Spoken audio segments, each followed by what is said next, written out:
আমাদের এলাকার অনেক হুজুর জর্দা খান, খিতাল্লারি খান, আপনারা ইতাবালা না, ইতাসারি দাও। জর্দা খাওয়া কি জায়েজ? আপনার মতামত কি? ডক্টর জাকির নায়েকের লেকচার শুনেছিলাম জর্দা তামাক খাওয়া যাবে না, আপনার মতামত জানতে চাই। জি, ডক্টর জাকির নায়েক ঠিকই বলেছেন, জর্দা তামাক খাওয়া যাবে না।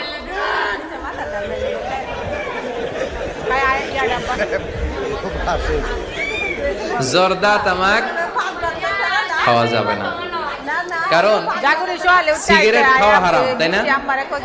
যদিও অনেকে হারাম বলতে চায় না, মাকরুহে তাহরিমি বলে। মাকরুহে তাহরিমি বললে তো একই কথা, করিবুন ইলাল হারাম, হারামের কাছাকাছি।